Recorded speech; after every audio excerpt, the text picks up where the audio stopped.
What's up, family? Welcome back to another episode of the Dag Life Podcast here at the Dean Aguilar Group in San Diego. I'm your host today again, Louis Pisano, here with Dag. Today we have a very special guest, one of my good friends here. Energy is unparalleled, second to none. A little bit newer in the real estate game, but the energy is top tier. Mr. Evan Cardenas. What's going on, bro? How we doing? Dude, Welcome in. Thank you for having me. I'm super stoked. Yeah, dude. This is amazing. So this is my first time on a podcast, so I'm ready to just rip it, let it out, and let's just do it. Yeah. So, bro, obviously when it comes to let's just fucking go for it all in. And that's one of my favorite things about you and your energy is just full send, right? Just fucking go for it, let it rip, let whatever happen. Talk to me about what made you decide to get into real estate when you were like, hey, full send into the real estate game. Let's see what happens. And talk to me a little bit about that transition. Yeah, so again, thank you for having me on. Dude, I mean, there's so much to dissect there because if we go way back, before I got into the game, I'd always been, more energetic, happy, stoked on life, the whole thing. But the problem was that I didn't have a real sense and direction in life, and went to community college right out of high school and was going in for kinesiology, wanted to stay in baseball. I loved baseball and tried to pursue that. Didn't really work. I kind of changed gears, went to business marketing and not feeling it. I was never a big school guy, so I dropped out and didn't get any AAs, didn't do anything with school, and I was in a really dark time for me, and just felt lost, felt uncertain, Lack of purpose, a little bit. Really a huge lack of purpose. I can align. I've been there before, but keep going. So, and I know you have. So that's why I love when we talk about things like that, because I know when someone has been there, I can feel that, but you either make it out or you don't. 100%. And it's you either, two things happen, sink or swim. Whatever you do in life, right? I say it all the time. I mentioned on a podcast earlier in this series is we can control only so many things, and those things that we can control are the things that happen within us, right? Internally, there's a lot of shit that we can't control. But at the end of the day, it might not be your fault of why you got to a certain position or scenario in life, but it's 100% your responsibility to get out of it. You're either going to take control of that wave and ride it out and take care of it and get to where you want to be on your own accord, or it's not going to happen. So it sounds like you've obviously gotten to that point. Yeah, so I finally, had two people in my ear saying real estate, and I always wanted. There's a lot of things, right? Be my own boss, do my own thing. So I looked into it, and it checked off a lot of my boxes, as we say, a buy box, right? So did that, pursued it, and I just fell in love with it, dude. And the environment, the people, and what you're doing out there. You're helping people accomplish a dream, Right. Which that, to me, means everything. Yeah, and I think it comes with the fulfillment component, right? Obviously, a lot of people get into real estate for the wrong reasons and the wrong purposes, and obviously some of those people don't make it in real estate. And the ones that do still tend to end up making it in real estate with the wrong reason coming into it. Everybody kind of knows who they are. The people to kind of stay away from, and obviously not, suggest other clients to them and so on and so forth. And there's no reason to really kind of get down that path. It's unfortunate to see how many people get into real estate for the wrong reasons. And like we saw during COVID, all the people that jumped off the sidelines out of nowhere to make a quick buck, 99% of them are no longer in real estate. So again, I think that's one thing we can all feel is a blessing to the industry as us, right? Obviously the ones that have the skill and the talent and the know-it-all to kind of power through that kind of storm obviously made it through.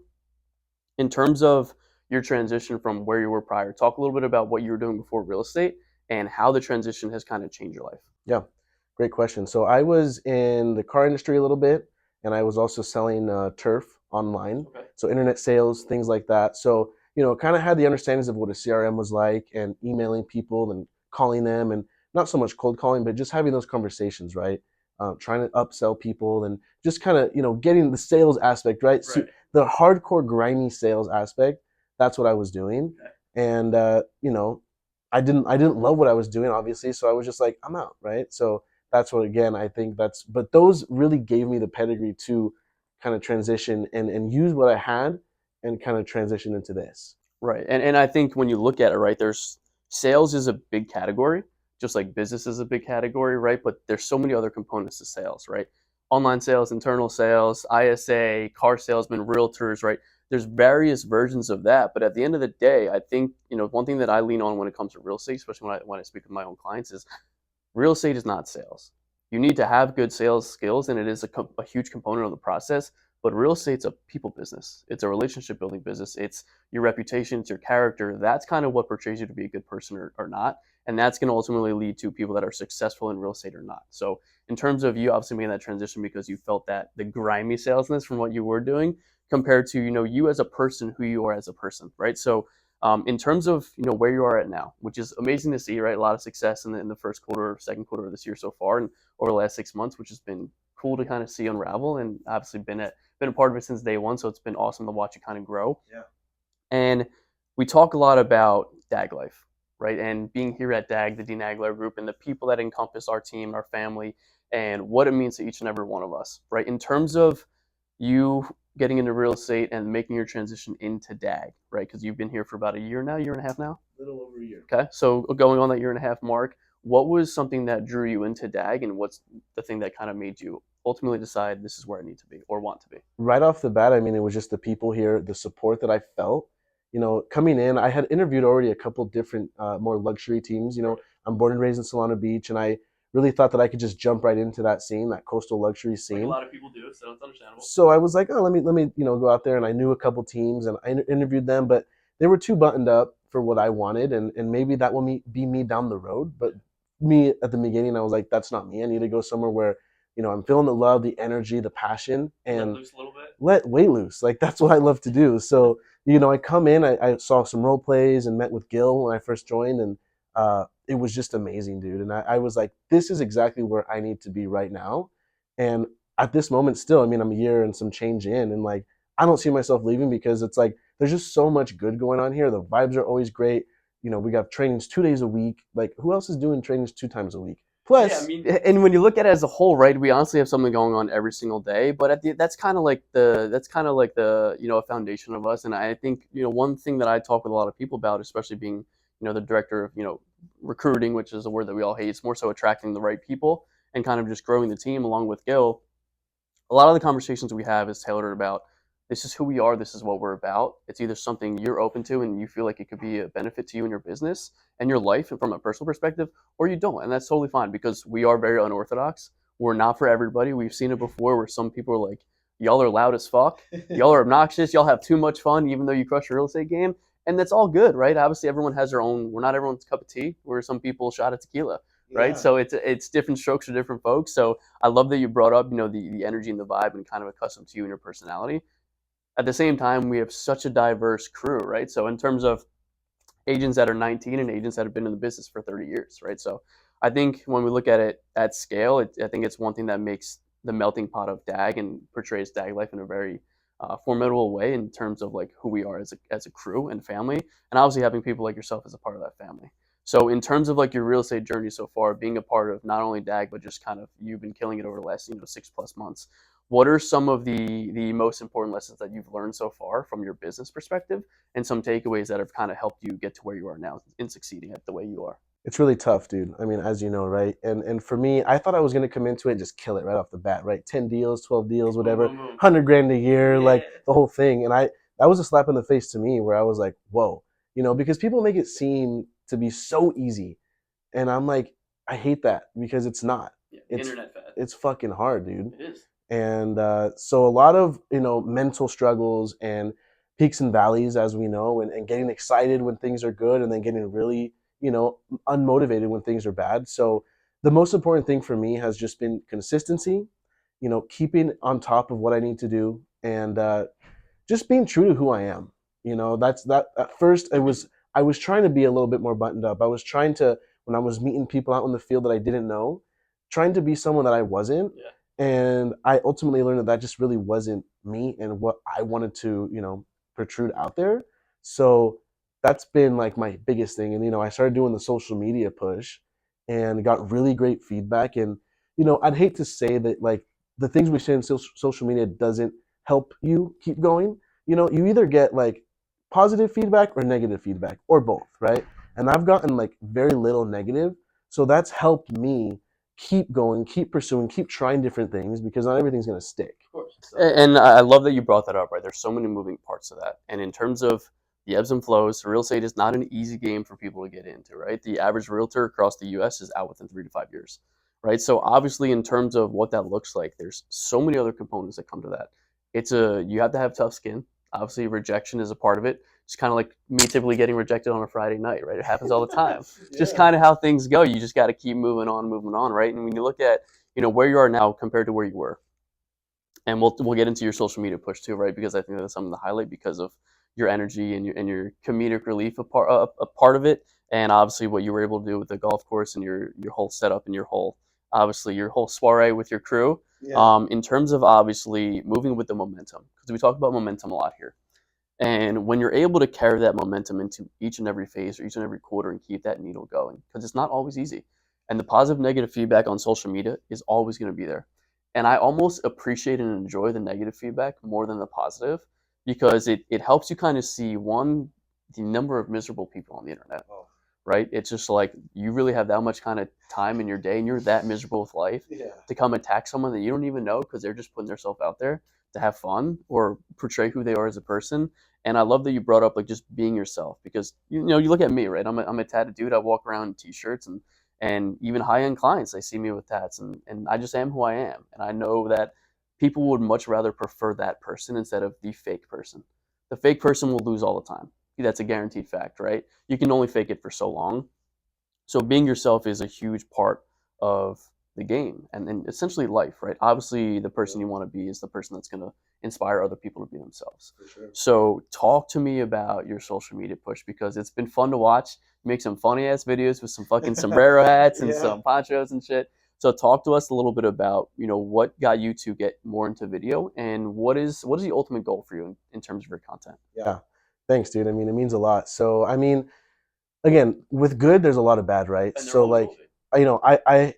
I've struggled with weight. I've gained a lot of weight, and I am open to talk about it because it's part of life, right? Of course. And I've always struggled with it. So I wasn't posting before I got into real estate. I stopped posting altogether on Instagram for like 2 years Okay. because I was self conscious, in a bad spot, not feeling proud of what I did to my body, right, and neglected myself. So I was kind of like, I don't really want to do that. And when I first got into real estate, everyone was talking about social media, and I was like, I was being a Debbie Downer. I was like, there's no way I'm going to get anything from social media. Like people know they're going to see the stuff I'm posting, like whatever. And I got out of my way, as Ryan McCall has helped me do, and I got out of my way, out of my own mindset, and took a step back. And I was like, why not? Like it's a free piece of marketing for my business that I could do on my own time that can add huge benefit. So I don't remember the first video I did. I think it was with Chad, and he was just like, let's just do it. And I said, fuck it, why not? So I did it, and it felt really like nerdy and dumb and kind of cringy. But like after seeing it, I was like, fuck yeah, It was like fun. it was cool. It was fun. It was funny. And I think it comes down to what's the worst that can happen, right? And we talk so much, man, about, and it's something that I'm huge on is risk, chance, just taking a leap of faith, just fucking going for it, not giving a fuck about what other people think, and just being you so much to the core to where it doesn't matter what people say, right? It comes to a point where when you turn off that switch of not giving a fuck about what other people think, it's liberating. You get to be in your truest form. You get to live your life how you want to do it without any concern or care in the world about what people are going to think or say about you. Because I know, and I'm sure you know now at this point, at the end of the day, the negative shit that people have to think and say about me is none of my business. I couldn't care less. It really has nothing to do with the way I think about myself. And it seems like you've gotten to that point. And I appreciate you for being vulnerable, right? That it takes a lot to open up in that regard. And to the core, there's so many people that struggle with not only the discipline, but also the self-esteem component to where it's okay. I don't want to do this because I don't want people to think X, Y, Z. At the end of the day, it's easier said than done, but at the end of the day, it doesn't matter what people are going to think or say. All that matters is that it's something that you want to do, something that you want to pursue, and something that you want to fulfill. And that's what it comes down to. So in terms of, we talked about fulfillment a couple of times, right? So looking at some of your biggest lessons learned with like your clients, right, in the real estate game itself, not just Evan himself. For sure. What do you feel has been maybe your biggest challenge when it comes to real estate itself, or something that might have been like your most enlightening moment and success component where you're like, all right, I fucking got it. It's tough. I mean, my mind kind of goes in different places, but for me, necessarily, particularly, it's been again just letting go, letting loose, having fun, but also staying on top of it and really giving it my all. Right. Because it's easy to slack off in this industry. It's easy to not come into the office. It's easy to not show up and not make calls, not door knock, not open houses. You know, like it's really easy to just not do those things, and because you're your own boss and make your own yeah, schedule and you so have that freedom. it's a double edged sword with that, Right. you know. But if you can master that yourself, it all comes down to who you are and what you want to become, and your legacy. That's a huge thing that we talk about here at DAG is, what do you want your legacy to be, and like, did you leave it all on the field? You know, 100%. I know you grew up playing sports as well, so like, did you give it 110% and did you leave it on the field? Because if you didn't, you're gonna be regretting it later. 100%. And I think something that the only thing that I'm fearful of about when I look forward into time when I'm on my deathbed is my fear in life is not becoming the person I'm capable of becoming. And that kind of something that drives me on a daily basis, right? Whether it's content production, being in the gym, the way I carry myself, the way I talk about certain things, my passion behind certain things, what I'm looking to fulfill and pursue. And in terms of obviously, the direction that you're headed compared to where you are now. Let's talk a little, and we'll get to legacy, right? That's something that we'll definitely touch on. In terms of, the rest of 2024, what is something that Evan is super stoked about? It's really the big social media push for me. Like, I'm really leaning into that because I've had so much fun with it that I'm like, let's see where it goes, right? Like, and I don't know what it really looks like. I don't have a map. I don't have a plan. I'm just kind of trying different things, and I have a really good cousin of mine that is helping me out with all the editing and the production, things like that. So, he has a lot of great insights on what I should try and maybe do this, do that. So, but he ultimately lets me be myself. So it's a great team, right? Right.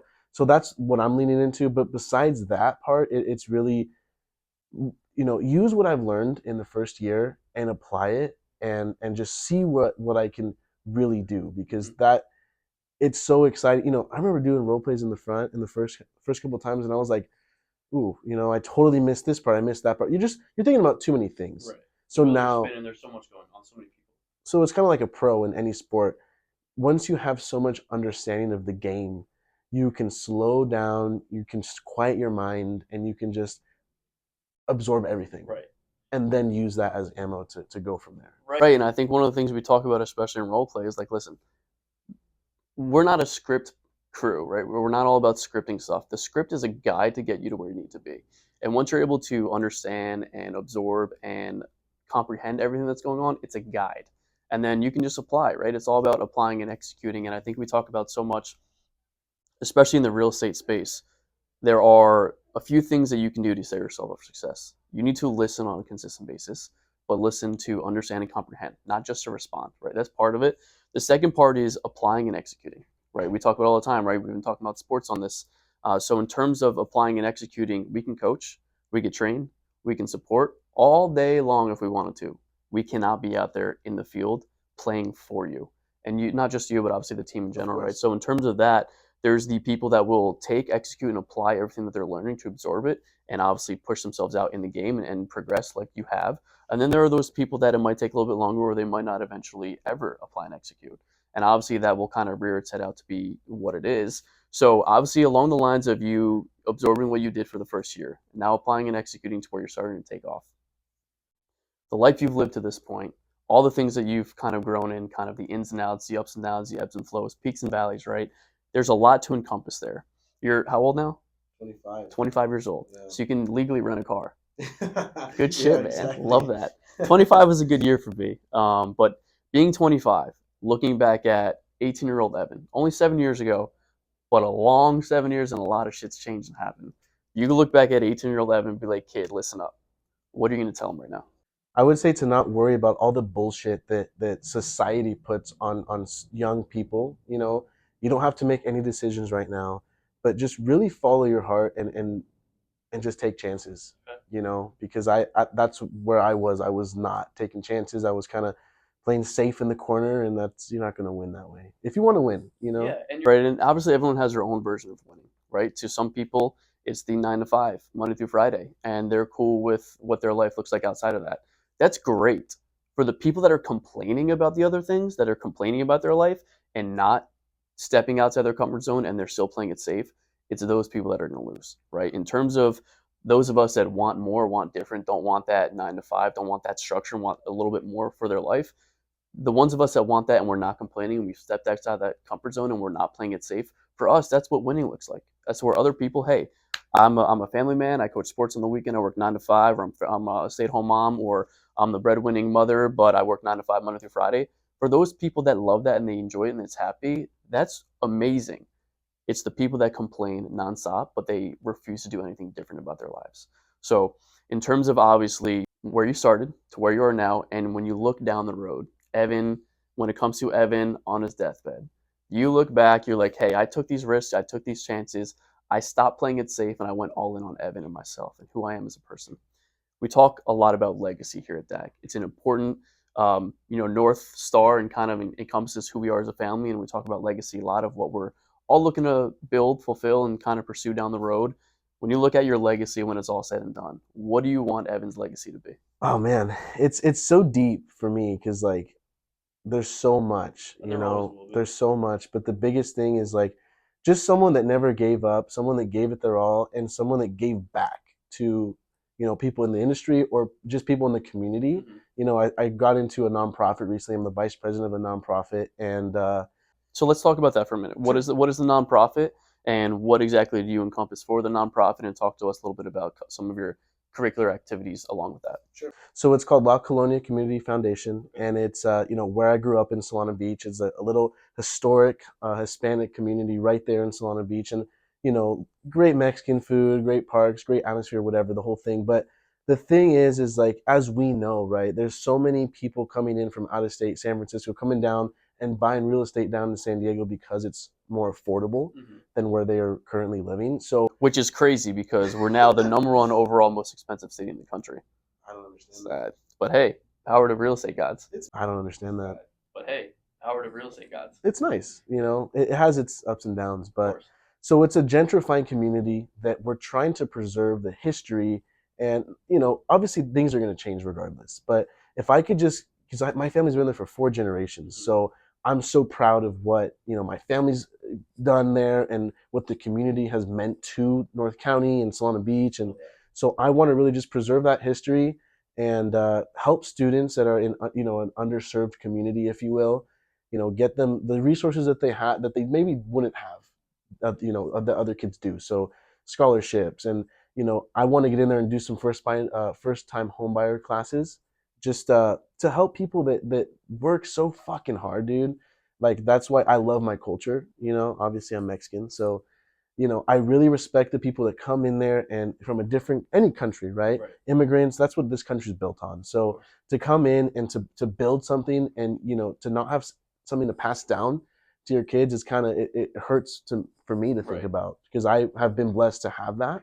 So that's what I want to provide to some people. So it's not just about real estate. It's not just about the community. It's really for me.